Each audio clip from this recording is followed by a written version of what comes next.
आज हमारे साथ हैं श्री हरीश हरजाई जी, पूर्व नगर निगम प्रत्याशी और इस समय नजफगढ़ जिला के महामंत्री के पद पर कार्य देख रहे हैं। आइए जानते हैं हरीश हरजाई जी से कि आने वाला समय जो 2024 आ रहा है उसमें जो सरकार बनने जा रही है उसके बारे में क्या पार्टी के विचार हैं। उस क्षेत्र में अपने सांसद जी जो हैं प्रवेश वर्मा जी क्षेत्र में आते हैं तो कितनी बार आते हैं और कितने कार्य कर रहे हैं।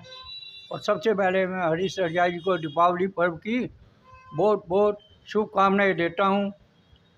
हरीश साहब जी, आप बताइए, आप पिछले कई वर्षों से पार्टी से जुड़े हुए हैं, संगठन के साथ जुड़े हुए हैं। आपने नगर निगम का चुनाव भी इस क्षेत्र से लड़ा है। इस क्षेत्र की समस्या के बारे में आपको सारी जानकारी है। जो अब के निगम पार्षद है वो कितना कार्य कर रहे हैं और जो सांसद है और विधायक है कितना कार्य कर रहे हैं, आप बताइए। सबसे पहले तो आपके नई शो चैनल को मैं बहुत बहुत बधाई देता हूं और सभी दिल्ली वासियों को धनतेरस और दीपावली की बहुत बहुत शुभकामनाएं।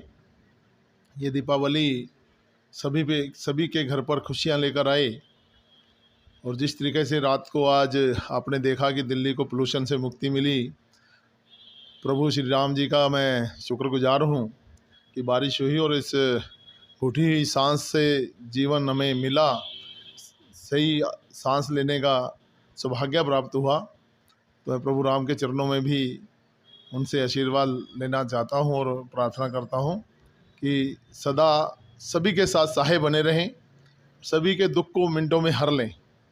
अब विषय आता है कि मैं अब तीसरी बार जिला नजफगढ़ का महामंत्री मेरे शीर्ष नेतृत्व ने बनाया। मैं शीर्ष नेतृत्व का भी बहुत बहुत धन्यवाद करता हूं कि जो उन्होंने मेरे ऊपर विश्वास जताया, मेरे अधिकारियों ने, मेरे बड़े नेताओं ने जो मेरे ऊपर विश्वास जताया, मैं उस विश्वास पर खरा उतरूं, इतनी शक्ति प्रभु से मांगता हूं।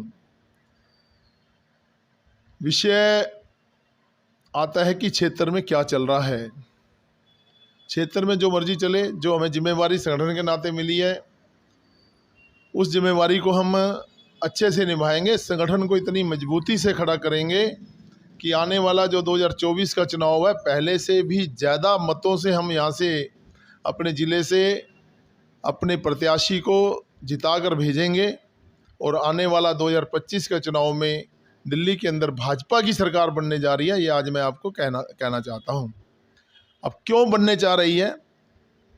2024 में तो मोदी जी की सरकार तीसरी बार बनने ही जा रही है, इसमें कोई दो राय नहीं है।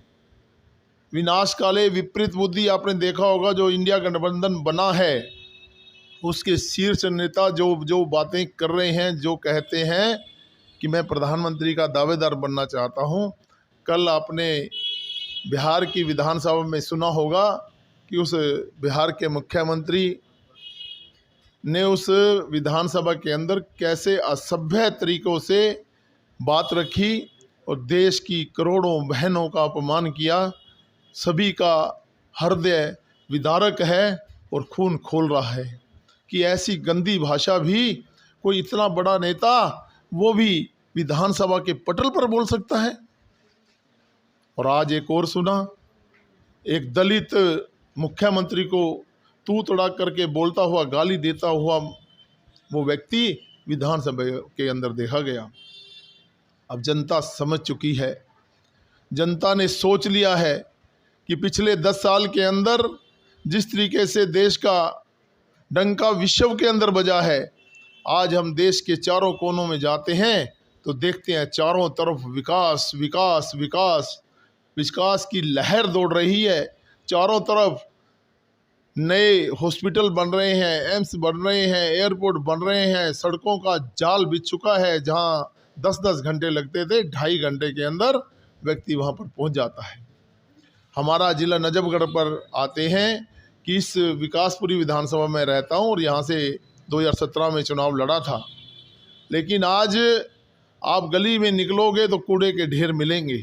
ये आए थे कि हम कूड़े के पहाड़ को हटाएंगे, आज ये कल इन्होंने मोहल्ले के अंदर कूड़ा के पहाड़ बनाने शुरू कर दिए। कूड़े के पहाड़ों के ढेर लगे हुए हैं, निकल नहीं सकते, आप गली में से निकल नहीं सकते, किसी पार्क के कोने से पार्क के अंदर घुस नहीं सकते, क्योंकि कूड़ा वहाँ पर ढेरों ढेर पड़ा हुआ है और उठाने का इनके पास कोई साधन नहीं है।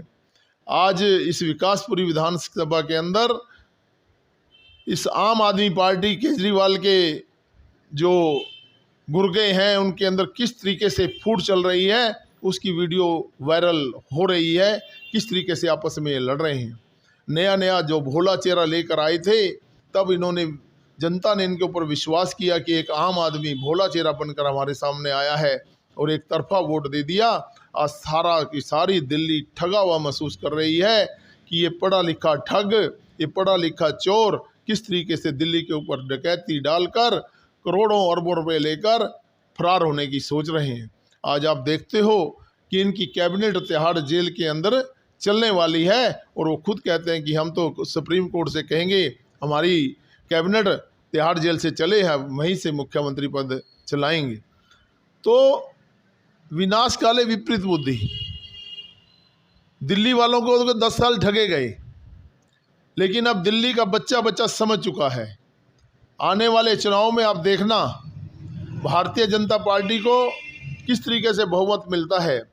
7 सीटें तो हम जीतेंगे। पिछली बार भी 7 सीटें जीती थी और ये पश्चिमी लोकसभा हमने सबसे ज़्यादा मतों से जीती थी। इस बार उस रिकॉर्ड को हम लोग तोड़ेंगे और आने वाला 2025 का चुनाव आप देखना 2/3 बहुमत से बीजेपी जीत कर आएगी और दिल्ली के अंदर भारतीय जनता पार्टी का मुख्यमंत्री बनेगा।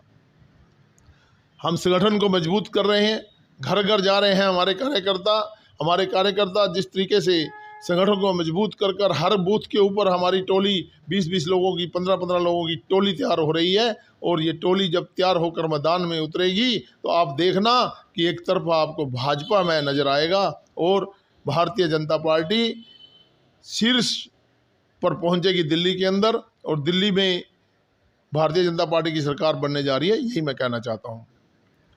दिल्ली की जो केजरीवाल सरकार है, दिल्ली में काफ़ी टाइम से प्रदूषण बहुत ज़्यादा फैला हुआ है। पहले जो कहते थे पंजाब से आता है, हरियाणा से आता है, हाँ जी, पराली जलाते हैं। अब जो वहाँ पंजाब से आता है जो उसके लिए जो दिल्ली सरकार क्या कोई उपाय कर रही है? केजरीवाल सरकार कुछ कर रही है या सिर्फ कुदरती कर रही है? इनके बस का कुछ नहीं है और ये इनकी वहाँ तक सोच भी नहीं है।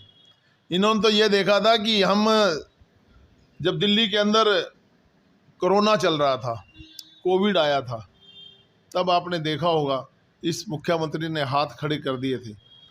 अगर इस दिल्ली को अमित शाह जी ना संभालते तो आप देखते यहाँ पर लाशों के ढेर लगे होते। इन्होंने कहा कि हमारे पास ऑक्सीजन नहीं है, हम ऑक्सीजन को संभाल भी नहीं सकते। इन्होंने कहा कि हम कोविड का इंजेक्शन जो वैक्सीन लगेगी हम खुद लगा लेंगे। 4 दिन बाद कहते हैं जी हमसे नहीं लग सकती। भाई ये कुछ नहीं कर सकते, ये सिर्फ भोला भाला चेहरा बनाकर बात कर सकते हैं और भ्रम पैदा कर कर ठग सकते हैं। जिस तरीके से रावण ने सीता मैया को चेहरा बदल कर चुराया था, उनका हरण किया था, इस तरीके से इस केजरीवाल ने इस दिल्ली का 10 साल हरण किया है। ये दिल्ली वाले उसको बख्शने वाले नहीं हैं। ठीक है, देर से ही दुरुस्त से ही देर से लोगों को समझ आती है, बहकावे में आ जाते हैं, लेकिन जब वो समझ जाते हैं तो फिर उसको कहीं का नहीं छोड़ते। इस पोल्यूशन की जो आप बात कर रहे हो, आपने देखा पिछले 10 साल का पोल्यूशन का रोना है, लेकिन इन्होंने पोल्यूशन के लिए कुछ नहीं किया। पहले ठीकरा फोड़ देते थे पंजाब सरकार के ऊपर, अब पंजाब सरकार इनके पास है, अब कोई बहाना नहीं है। तब भी पोल्यूशन का तो बुरा हाल है, लेकिन आपने क्या किया है? दिल्ली के अंदर सत्ता में बैठे हो, 10 साल में कुछ किया आपने? आपकी वीडियो वायरल होती है, हम ये कर देंगे वो कर देंगे, कहने और करने में बहुत अंतर है। अगर आज रात को बारिश ना हुई होती तो दम घुट रहा था दिल्ली के अंदर। लोगों ने बच्चों को स्कूलों की आपने छुट्टी कर दी, लोगों ने घर से निकलना बंद कर दिया, पार्क खाली हो गए, सुबह पार्क में लोग बहुत कम मिलने शुरू हो गए। केजरीवाल जी, आपको समझ नहीं है तो आप इस्तीफ़ा दे दीजिए। ठीक है, आप पढ़े लिखे कहते हो कि मैं पढ़ा लिखा मुख्यमंत्री हूँ, आप पढ़े लिखे ढंग से जिस तरीके से भ्रष्टाचार कर रहे हो अब लोगों की पकड़ में आ गया, अब एजेंसियों की पकड़ में आ रहा है, तो आप भी जल्दी जेल जाने वाले हो। रिजाइन दो और जेल जाओ। दिल्ली को दिल्ली वाले संभाल लेंगे, आप जहाँ से आए हो वहाँ वापस जाओ। धन्यवाद हरीश हरजाई जी, आपने हमें अमूल्य समय अपना दिया, इसके लिए आपको बारंबार धन्यवाद करते हैं। और दीपावली पर्व की, भैया दूज की, छठ पूजा की, गोवर्धन पूजा की सभी देशवासियों को नई सोच चैनल की ओर से बहुत बहुत बधाई देते हैं। धन्यवाद जी। बहुत बहुत धन्यवाद आपके नई सोच चैनल को। आपका चैनल बढ़ता जाए और ये क्षेत्र की समस्याओं को उठाता रहे। जितना आपकी समस्या उठाने से जनता का भला होगा, जनता आपको आशीर्वाद देगी और आपका चैनल भी ये फले फूलेगा। बहुत बहुत आभार, बहुत बहुत धन्यवाद। धन्यवाद जी।